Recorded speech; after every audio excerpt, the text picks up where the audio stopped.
신명기 26장 1절부터 11절까지 말씀입니다.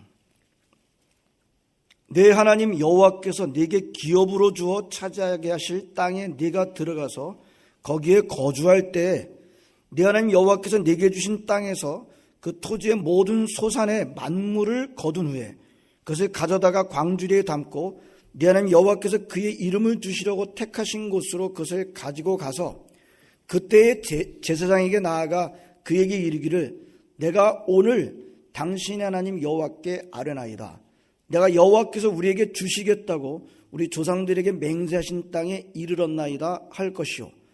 제사장은 네 손에서 그 광주리를 받아서 네 하나님 여호와의 제단 앞에 놓을 것이며 너는 또 네 하나님 여호와 앞에 아뢰기를 내 조상은 방랑하는 아람 사람으로서 애굽에 내려가 거기에서 소수로 거류하였더니 거기에서 크고 강하고 번성한 민족이 되었는데 애굽 사람이 우리를 학대하며 우리를 괴롭히며 우리에게 중노동을 시키므로 우리가 우리 조상의 하나님 여호와께 부르짖었더니 여호와께서 우리 음성을 들으시고 우리의 고통과 신고와 압제를 보시고 여호와께서 강한 손과 편팔과 큰 위엄과 이적과 기사로 우리를 애굽에서 인도하여 내시고 이곳으로 인도하사 이 땅 곧 젖과 꿀이 흐르는 땅을 주셨나이다. 여호와여, 이제 내가 주께서 내게 주신 토지 소산의 만물을 가져왔나이다 하고 너는 그것을 네 하나님 여호와 앞에 두고 네 하나님 여호와 앞에 경배할 것이며 네 하나님 여호와께서 너와 네 집에 주신 모든 복으로 말미암아 너는 레위인과 너희 가운데 거류하는 객과 함께 즐거워할지니라. 아멘. 우리 한국교회는 추수감사절을 지켜왔습니다. 11월 세 번째 주일을 추수감사절로 이렇게 지켜왔습니다. 우선 추수감사절은요, 우리에게 기독교를 전해준 미국 기독교인들의 직접적인 신앙적 유산입니다. 호주도 우리나라에게 기독교를 전해주었지만 제가 알고 있는 바로는 호주에는 추수감사절은 없습니다. 추수감사절은 우리가 상식적으로 알고 있듯이 신앙의 자유를 온전히 얻기 위해서 영국의 청교도들 102명이 메이플라워라고 하는 배를 타고 그 당시에 신대륙인 신앙의 자유를 찾아서 새로운 땅으로 나가게 되죠. 그렇게 해서 이제 발견한 땅 미국으로 와서 미국의 동부 지역에 해안 지역에 거기에 정착하고 첫 농사를 짓고 그 첫 농사에서 얻은 첫 수확을 가지고 하나님 앞에 바치면서 시작되었습니다. 여러분, 청교도들이 신앙의 자유를 찾기 위해서 타고 간 배는 크지 않았습니다. 그 당시에 그 배로 대서양을 건넌다고 하는 것은 목숨을 건 모험이었습니다.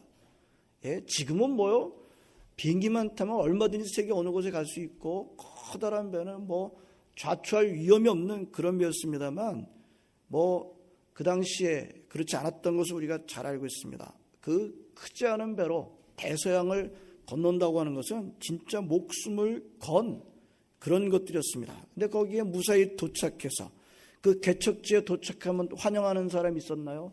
여러 가지 풍토병과 각종 생활에 어려운 원주민들의 또 반격들, 이런 것에 시달리면서 하나님의 도우심으로 그 첫 해 농사를 짓고 난 다음에 그 새 땅에서 첫 결실을 감사하면서 눈물과 감사가 범벅이 되어 벅찬 감동의 예배를 드렸는데 그것이 바로 추수감사절의 시작이 되었고, 그렇게 추수감사절을 시작한 그 사람들이 바로 미국이란 나라들의 선조들이 되었다. 잘 알고 있습니다. 자, 이렇게 추수감사절은 아주 미국적인 배경을 가지고 시작된 절기입니다. 우리 한국교회는 주로 미국 선교사들에 의해서 시작되었기 때문에 교회는 그래서 미국적인 절기라고 어떻게 보면 그렇게 볼 수 있는 추수감사절을 상당히 지켜오고 있습니다. 하지만 추수감사절은 미국 교회 또는 미국 사람들에게만 해당하는 절기일까요? 추수감사절은 미국 사람들이 성경과 무관하게 자기네들한테만 맞는 그런 절기이겠습니까? 그렇지는 않습니다. 추수감사절은 구약에서 말씀하시는 이스라엘 사람들의 초막 초막절 절기와 깊은 관련이 있는 것입니다. 구약 성경에서 하나님은 이스라엘 사람들에게, 이스라엘 남자들에게 1년에 3차례는 반드시 성전으로 나와서 하나님께 보이라, 세 절기는 반드시 지키라 명령하신 것을 우리가 기억하고 있습니다. 6월절, 77절, 장막절. 장막절은 다른 말로 초막절이라고도 하고, 6월절은 무교절이라고도 하고, 77절은 오순절이라고도 합니다. 아무튼 이 세 절기를 반드시 지켜라 라고 명령하신 것을 우리가 기억하고 있습니다. 당연하게 질문이 생겨요. 목사님, 그거는 수천 년 전에 이스라엘 백성한테 주신 명령 아닙니까? 오늘 우리가 현대 기독교인들이 그 말씀을 그대로 지켜야 하는가요? 여러분, 물론 우리가 이스라엘 백성에게 지키라고 했던 이 절기를 우리가 문자적으로는 지키지 않습니다.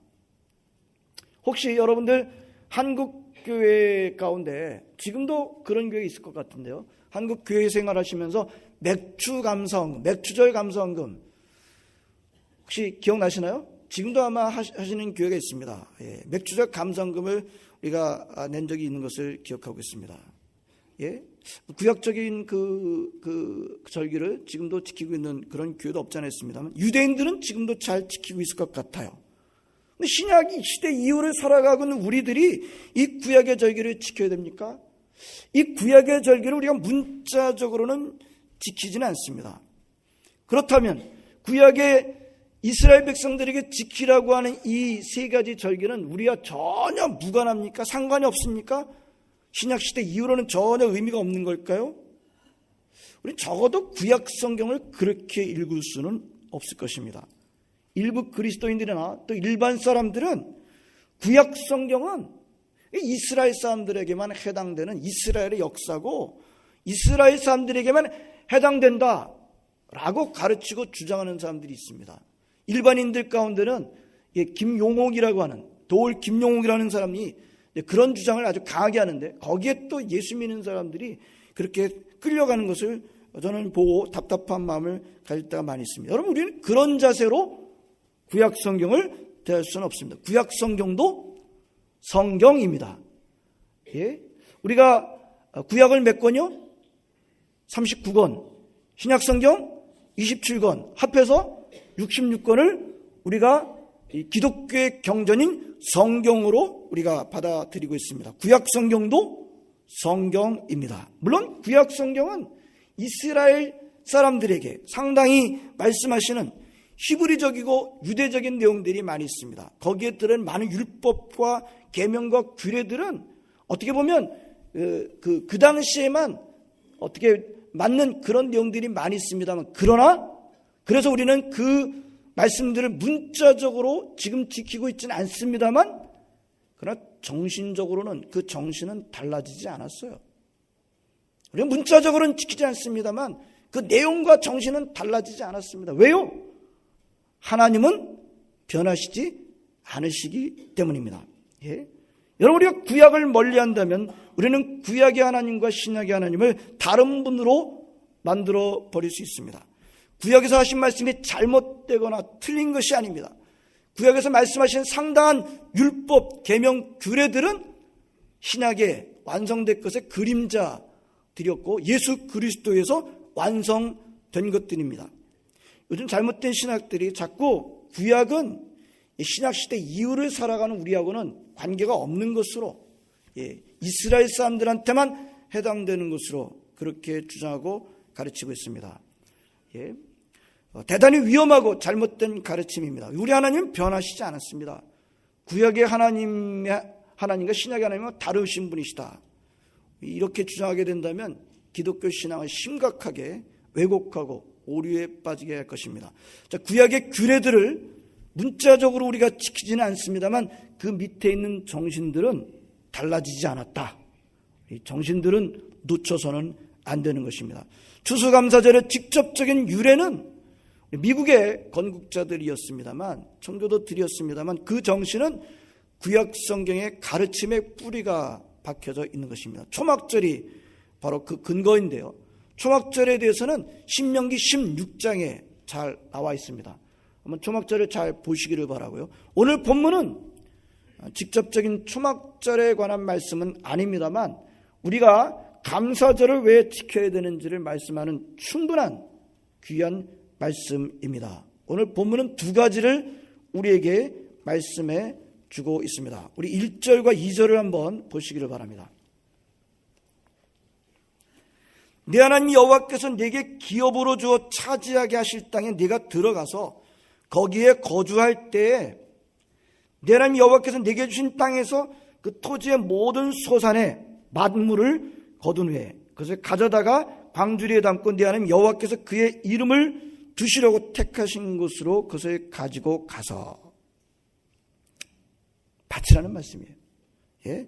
하나님이 주신 약속의 땅에 들어가서 그 땅에서 농사짓고 경작해서 얻은 모든 수확의 첫 번째 결실, 그것은 맏물이라고 그러죠. 첫 번째 아들을 우리가 뭐라 그래요? 맏아들. 맏물이라고 하는 것은 첫 번째 결실, 퍼스트 프루트를 말합니다. 그래서 광주리에 담아와서 하나님께 드려야 되는 장소에 나와서 그것을 가지고 제사장을 통해서 결국 하나님 앞에 바치라 드리라 라고 말씀하십니다.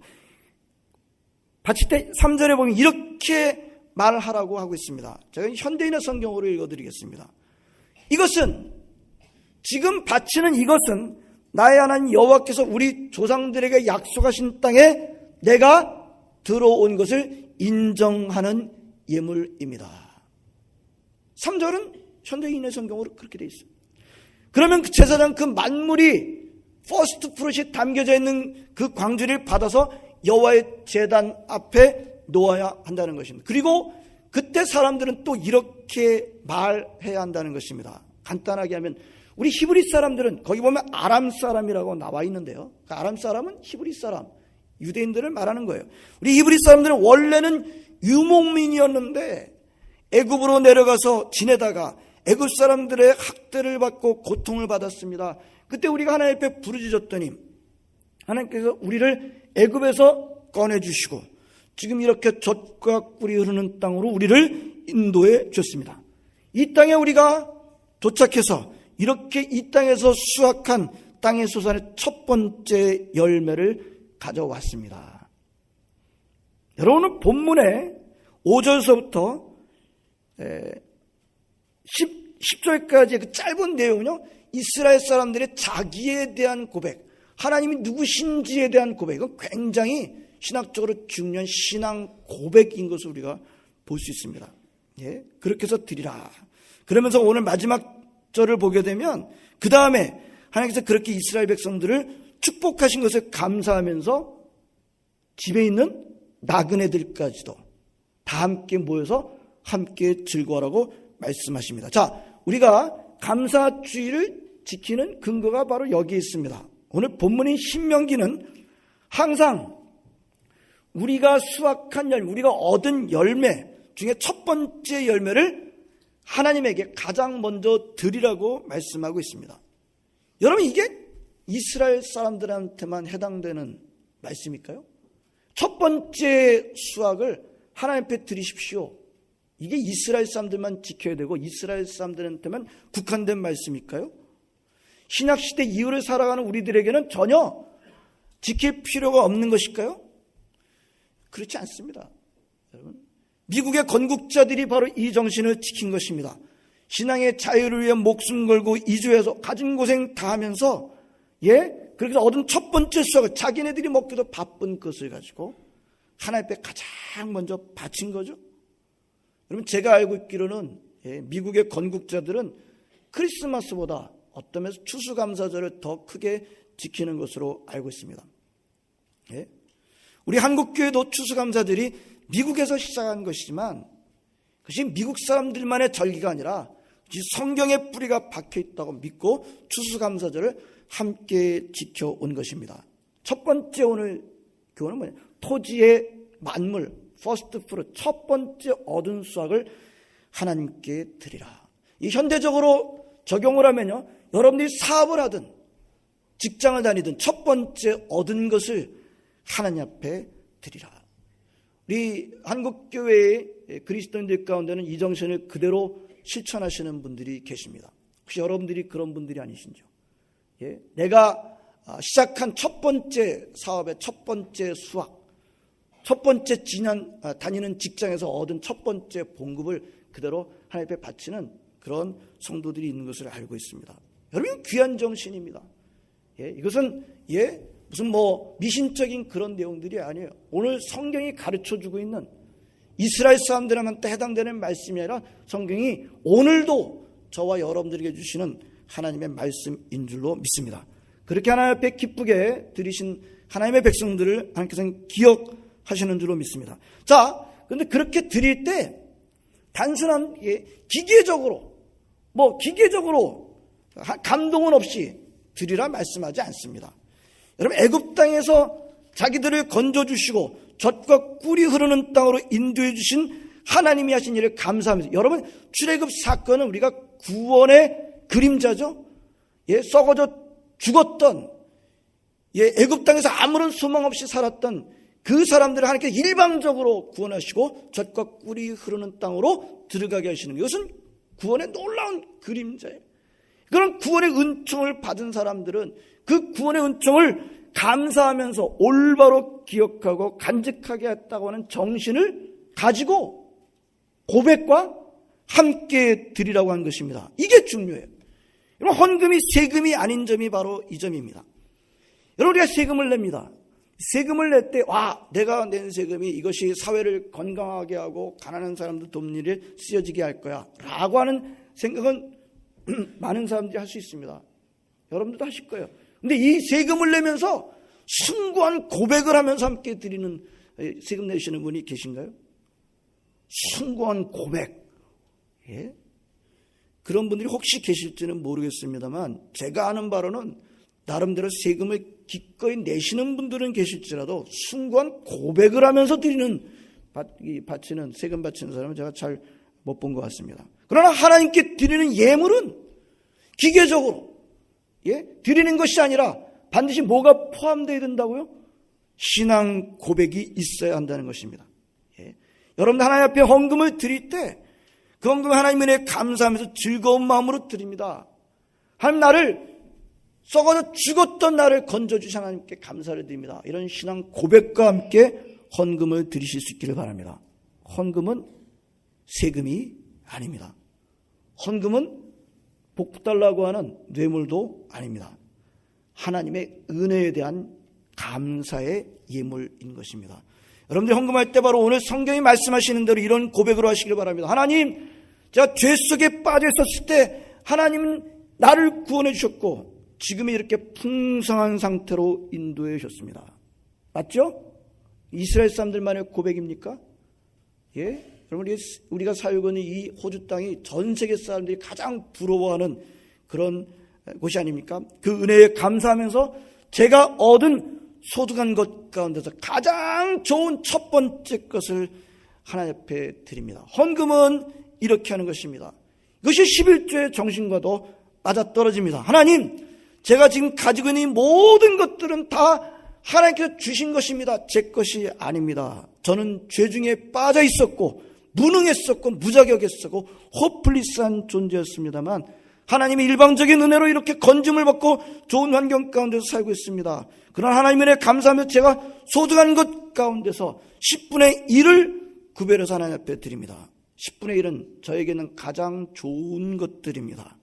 나머지 10분의 9도 하나님의 것입니다. 10분의 10이 다 하나님의 것이지만 10분의 1로 대표를 삼아서 하나님 앞에 드립니다. 나머지 10분의 9도 하나님의 선하신 뜻을 따라 쓰겠습니다. 이렇게 드리는 게 11조입니다. 이 정신이 무슨 구약에만 제한된 거고 이스라엘 사람들한테만 제한되는 정신입니까? 아닙니다. 여러분, 그 정신은 달라지지 않았어요. 여러분들 오늘 이 앞에 과일 바치신 분 가운데 혹시 집에서 과일 농사 지시고 바치신 분이 계신지요? 계실지도 모르겠습니다만 지금 제가 알고 있기로는 저희 교회에서 농사를 직업으로 갖고 계시는 분 제가 알고 있기로 없는 것으로 안 계신 것으로 알고 계세요. 하지만 우리가 왜 이렇게 이것을 상징적으로 드리는 거죠? 내가 얻은 수확 가운데서 가장 귀한 것을, 소산의 만물을 가장 좋은 것을 받으시기에 합당한 분이시기에 그렇게 드리는 것은 구약은 그렇게 하지만 형식은 다르지만 내용은 다르지 않는 것입니다. 정신은 달라지지 않는 것입니다. 우리 하나님은요, 저와 여러분들에게 여러분들이 가장 귀한 것을 받으시기에 합당하신 분이시죠. 그분은 받으시기에 합당하셔요. 예. 우리는 우리의 죄 때문에 다 썩어져 죽었던 저희들을 말이죠. 하나님은 죄도 없는 하나밖에 없는 아들을 기꺼이 내어주셨는데 우리 하나님은 저희들로부터 최고를 받으시기에 합당하신 분이십니다. 우리가 수확한 것 가운데 가장 귀한 것을 하나님 앞에 드릴 때 하나님께서는 기뻐하시는 것입니다. 자, 그리고 마지막 절에 두 번째인데요. 마지막 절에 뭐라고 말씀하시는가 하면 너는 여호와께서 너와 네 집에 주신 모든 복으로 말미암아 너는 레위인과 너희 가운데 거류하는 객과 함께 즐거워할지니라.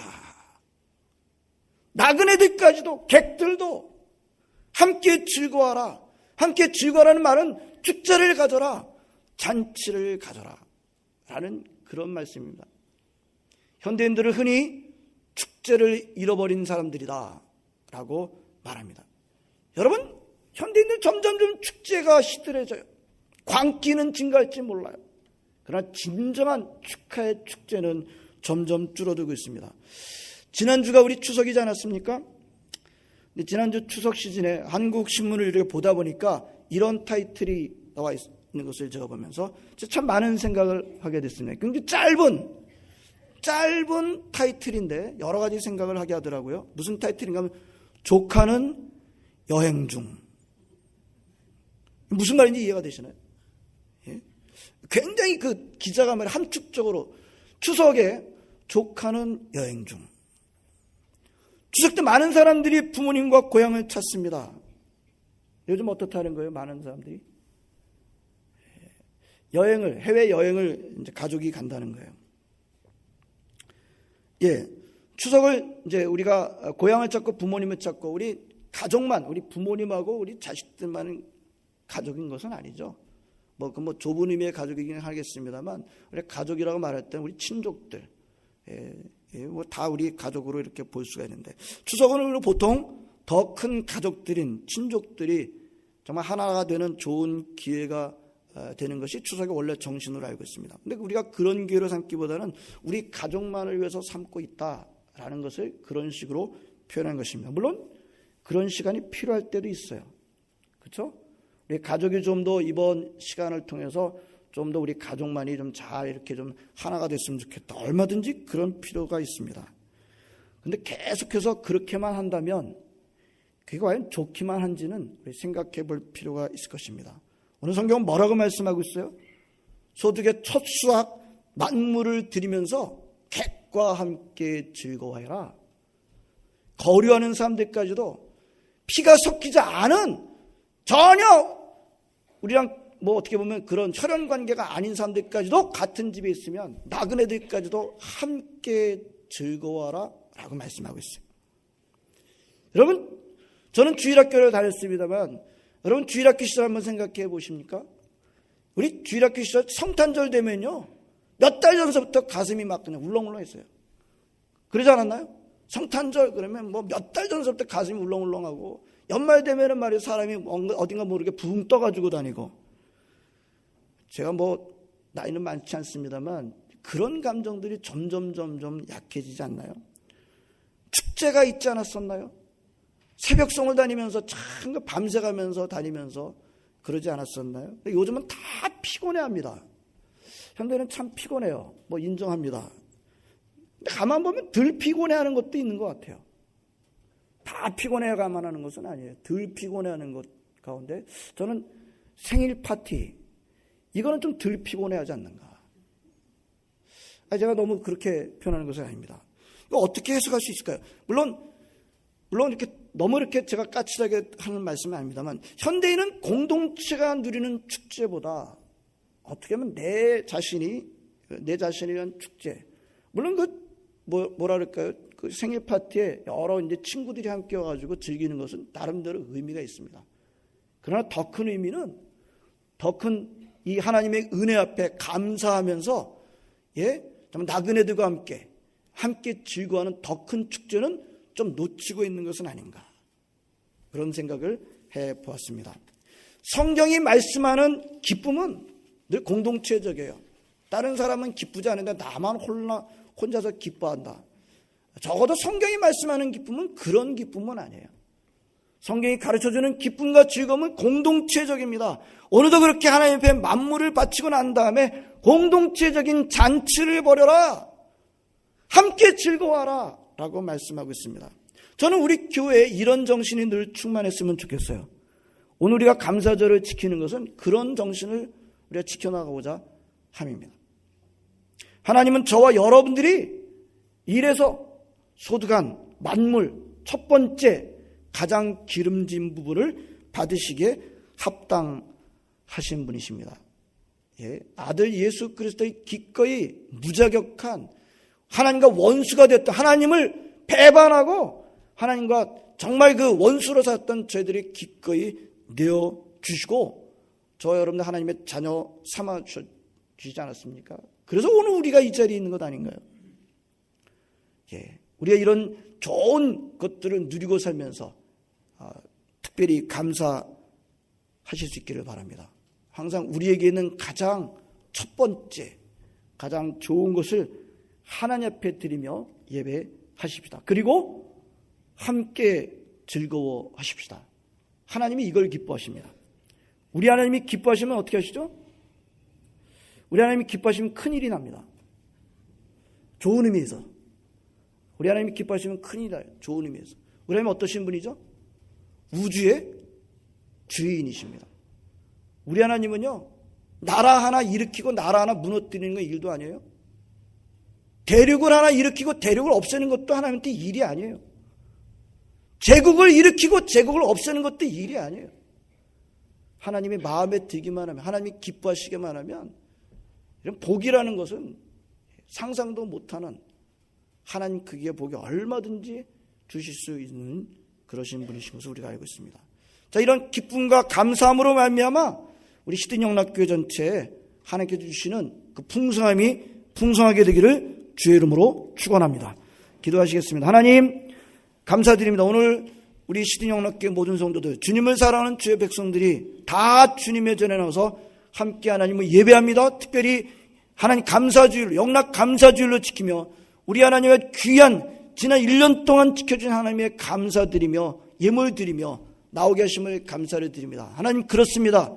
우리에게 주신 하나님의 은혜를 감사하며 우리에게는 가장 귀한 것을 하나님 앞에 먼저 드리며 예배할 수 있도록 인도해 주시고, 하나님의 은혜에 걸맞는 응답으로 우리가 예배 드릴 수 있도록 인도해 주시고, 하나님 아버지 또 하나님께서 주신 것을 가지고 하나님 모든 사람들과 함께 즐거워하는 공동체적인 기쁨을 누릴 수 있는 저희들 되게 하여 주시옵소서. 주님께서 주신 기쁨과 감사가 더 충만하도록 인도해 주실 줄로 믿습니다. 예수님의 이름으로 기도합니다. 아멘.